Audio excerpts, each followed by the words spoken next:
Cuando escuchas el nombre Activision, es muy probable que tu mente piense inmediatamente en disparos, soldados, guerras modernas y millones de jugadores conectados al mismo tiempo alrededor del mundo. Piensas en Call of Duty. Piensas en récords de ventas. Piensas en una empresa gigante, poderosa, casi intocable dentro de la industria de los videojuegos. Pero lo que casi nadie sabe, es que Activision no nació como un gigante. Activision nació como una protesta. Como un acto de rebeldía. Como una respuesta directa contra la empresa más poderosa del mundo de los videojuegos en los años 70, Atari.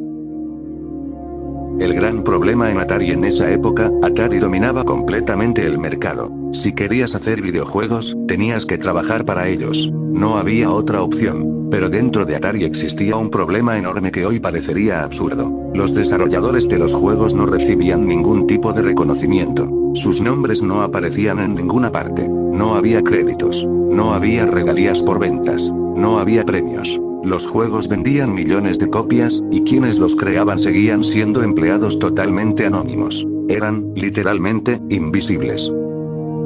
Los 4 programadores que se cansaron. 4 de los mejores programadores de Atari se cansaron de esa situación. Sus nombres eran David Crane, Alan Miller, Bob Whitehead y Larry Kaplan. Ellos habían creado algunos de los juegos más exitosos de Atari. Juegos que generaron millones de dólares. Pero aún así, nadie conocía sus nombres. Así que tomaron una decisión que cambiaría la historia de los videojuegos para siempre. Renunciaron.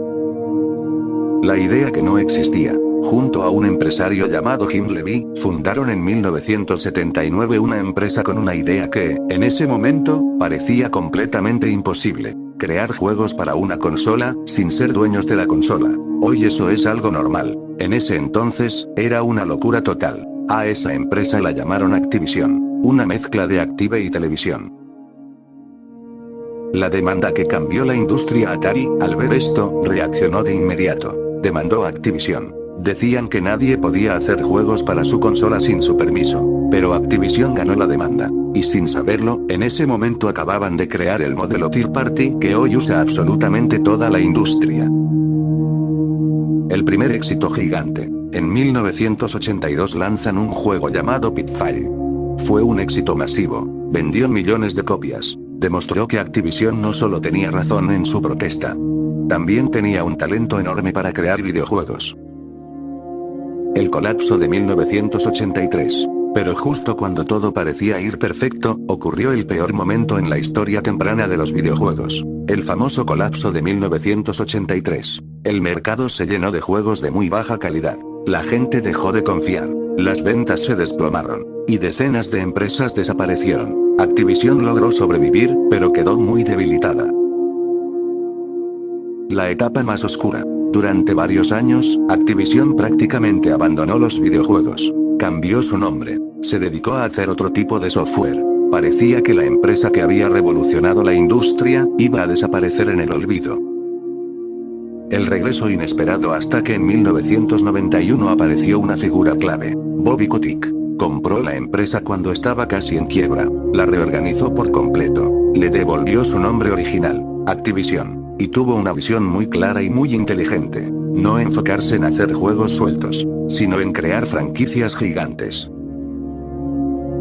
La era de las franquicias. Bajo esa visión llegaron éxitos como Tony Hawk's Pro Skater Guitar Hero, juegos que no solo vendían bien, sino que se convertían en fenómenos culturales. Pero nada, absolutamente nada, se compararía con lo que estaba por llegar. El nacimiento del gigante en 2003, Activision publica un juego de guerra llamado Call of Duty. Al principio, parecía solo otro shooter más. Pero con el tiempo se convirtió en el shooter más importante del mundo. Lanzamientos anuales. Ventas récord. Millones y millones de jugadores. La unión con Blizzard. En 2008 ocurre algo enorme. Activision se fusiona con Blizzard Entertainment, los creadores de mundos gigantes como Warcraft, Diablo y Overwatch. Nace Activision Blizzard, una de las empresas más poderosas del planeta en videojuegos. La compra histórica. Y en 2023, sucede algo que nadie imaginaba décadas atrás. Microsoft compra a Activision Blizzard por casi 69.000 millones de dólares. La compra más grande en la historia del gaming. Final. Y cuando miras hacia atrás, la historia de Activision no parece la historia de una empresa. Parece la historia de una idea que se negó a morir. Porque Activision no ganó por tener más dinero, no ganó por tener mejores oficinas, ni siquiera por tener más empleados.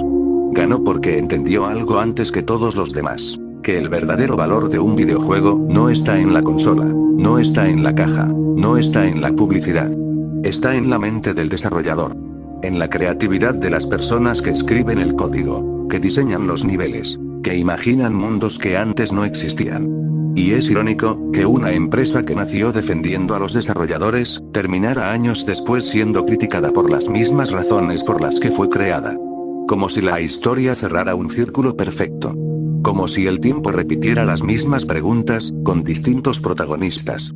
Y aún así, su impacto ya estaba hecho. Porque hoy, cada vez que ves el nombre de un estudio pequeño en los créditos de un juego, cada vez que un desarrollador recibe reconocimiento por su trabajo, cada vez que un estudio independiente puede publicar en una gran consola, eso existe, gracias a esa pelea contra Atari en 1979. Activision no solo creó juegos.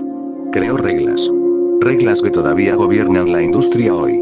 Y quizá, dentro de muchos años, cuando miremos la historia completa de los videojuegos, nos daremos cuenta de que Activision no fue importante por Call of Duty, sino por algo mucho más grande. Por haber cambiado el juego, antes de que el juego siquiera existiera.